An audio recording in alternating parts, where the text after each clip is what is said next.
this. The PowerEgg. I'm going to go over the total unboxing experience. I'm going to show you everything that was in the box. I'm going to show you everything I like about it, everything I don't like about it. We're going to take it out for a flight, kind of show you what some of the mechanics are, some of the functionality of it is, and most importantly, show you what the video looks like. But this you can throw in your backpack and throw the controller in and you're good to go. It has a full 360-degree camera, 4K camera. It's almost identical to the quality of the Phantom 4.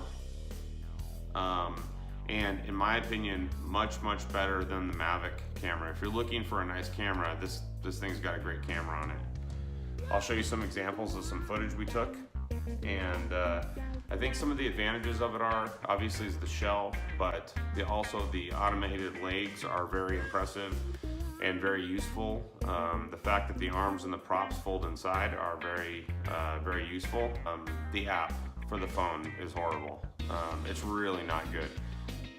We took it out for a flight, and it wants you to watch these videos until you have 60 minutes of flight time.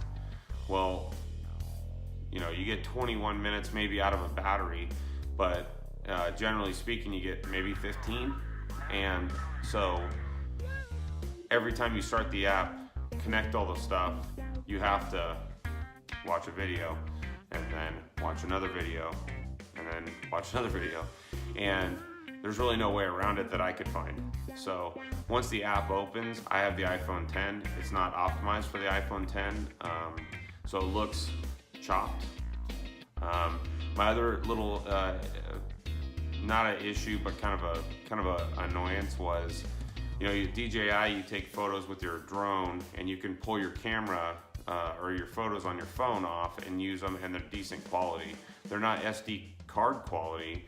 They're not full resolution, but they're still decent. Well, this one, it seems to me, the ones that you download to your phone, they look like a Polaroid from the 80s. They look horrible.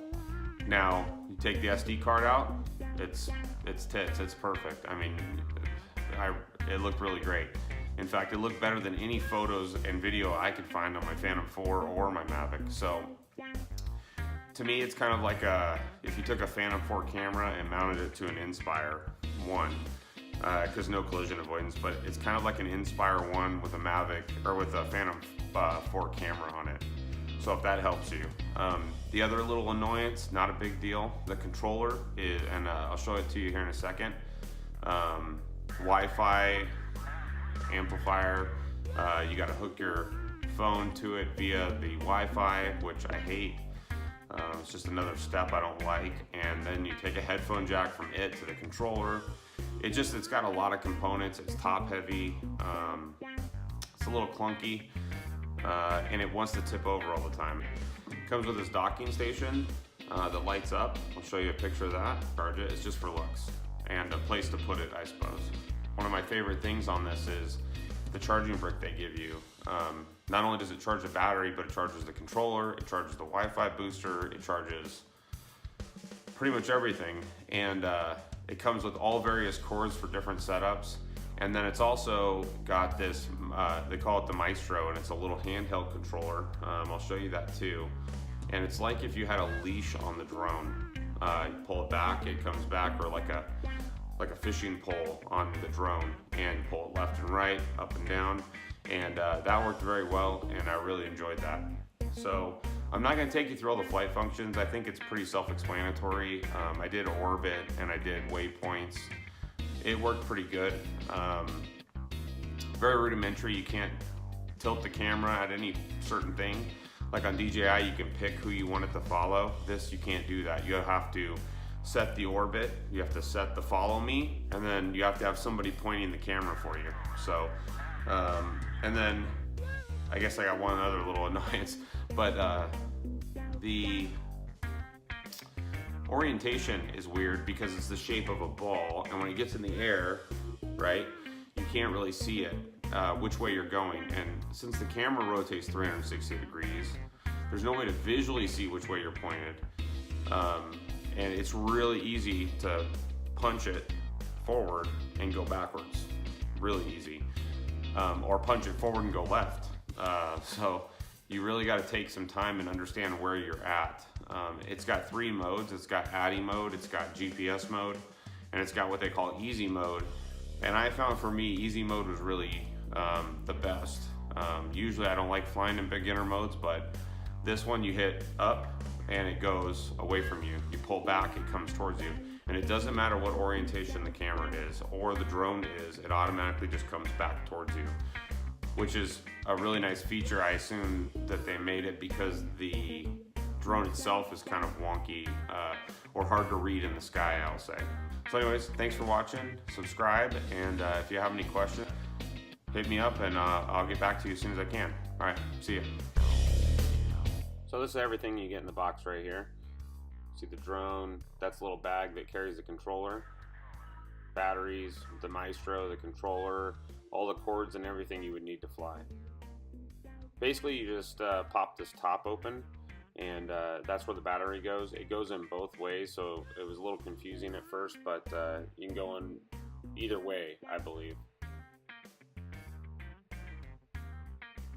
Pop the legs up, lock them in place, and then once you do, here once I got the camera foam off of it, I turned the drone on, and it had a sticker over it that didn't allow me to hit the button quickly 3 times. So I didn't quite figure out how to open the legs or the landing gear until later on. But this is basically what it looks like in flight. You know, the arms are out, the props are out. You can see the gimbal's on.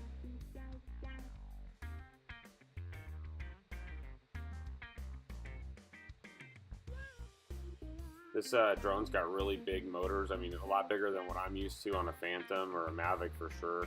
They look like a really high quality motors on this drone. I'm not sure the specs on it, but they're very large and they're super quiet. So that's it, all in its place, and it's sitting on its dock. The greatest thing about this drone is this power brick. It's really cool because everything you need is in the power brick.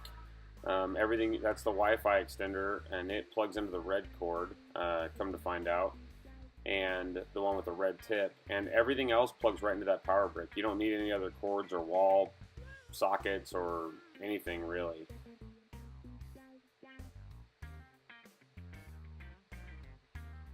There's the controller. This controller, pretty nice. It's just kind of bulky when you get the Wi-Fi extender on there. The other thing I'll note is the little docking station. I said earlier that it doesn't charge anything. It's just for looks. It's kind of Phantom 3 territory, I'd say, with the way the battery charges. So there's the case, the drone itself, the battery, and everything charging on my desk.